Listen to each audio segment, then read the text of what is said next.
The other day I was watching a video in which it was Robot Chicken, and a young boy, little Play-Doh boy, is doing the Pledge of Allegiance, and he's like singing the wrong, the wrong words to the lyrics, and these Arab terrorists appear, or Muslims, whatever, and they're like, "We've won! The terrorists have won!" Because this little boy is singing, repeating the wrong words to the Pledge of Allegiance, and you know how we say that time passes. We need time to pass before we can make jokes about terrible things. But I think Mark Day's comedy says that the amount of time we need is the amount of time it takes to pick up a pen these days, right? So anyway, 9/11, man, it's been a long time, right? And what is it, the 6th-year anniversary now? Where were you? I'll tell you where I was. It's my birthday. 9/11 is my birthday, and I never thought about 911 and calling the police or anything. Never thought about that connection until that day. And I'll tell you where I was. I was having a big party in Japan, and I had a bunch of my students with me. Now, we don't usually celebrate parties in Japan, but because everyone was out with the teacher, it was kind of I basically didn't plan it. It was kind of a great thing. I have a homepage for the school, and I told people, I said, I'm going out tonight to this bar, this restaurant bar. It was actually a restaurant, and if anybody wants to join me, come join me for a drink, And I've really had a really quick and suddenly great turnout, and I really felt nice. It was really having a great time, and people actually even brought me presents.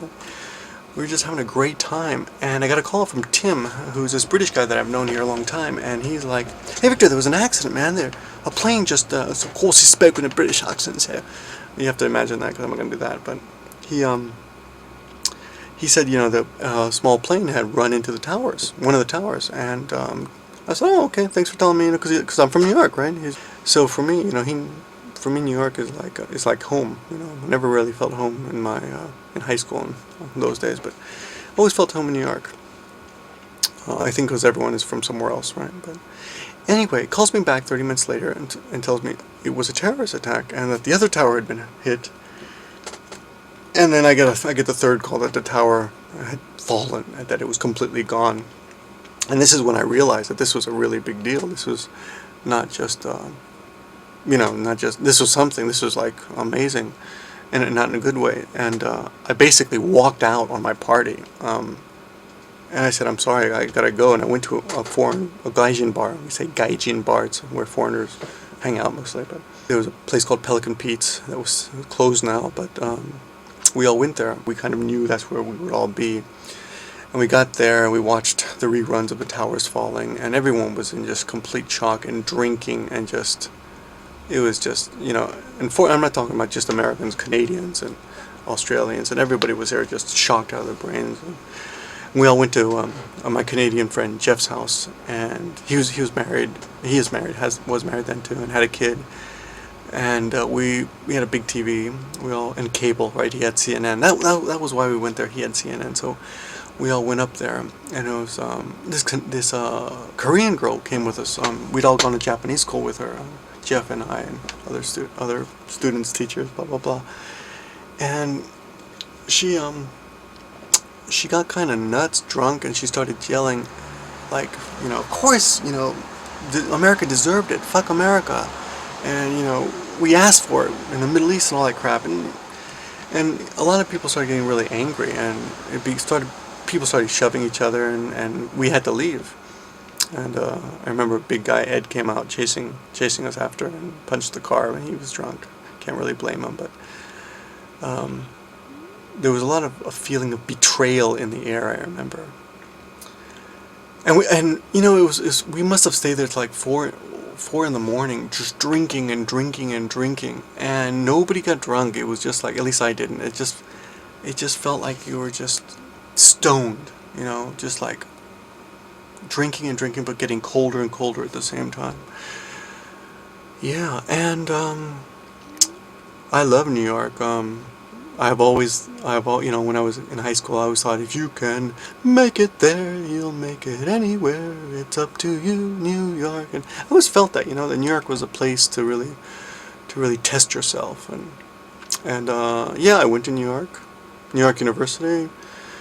put myself through school driving a taxi, got a job afterwards, stayed there for a couple of years, and then came to Japan.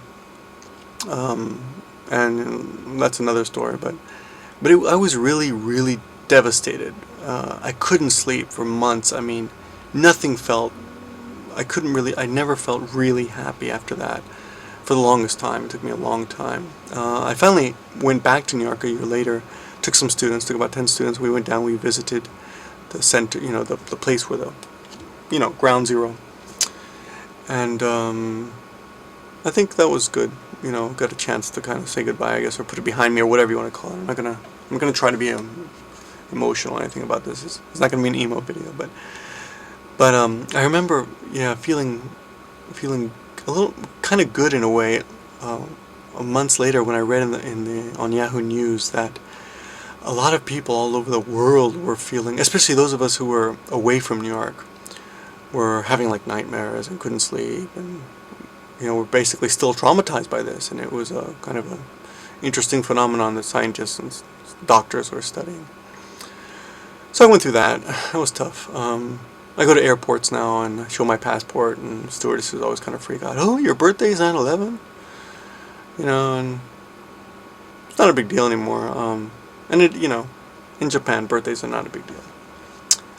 But, well, that's what I was doing.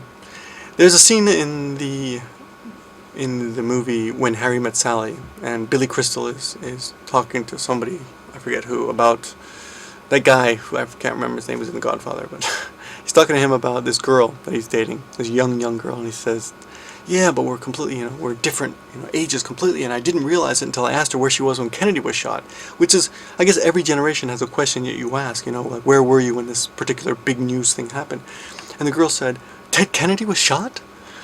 And, the point being, they were different generations. And I guess my parents' generation, it was where were you when Kennedy was shot? And I've got friends here in Japan who remember the Japanese policeman knocking on their door to tell them, hey, your president's been shot, but, please don't worry.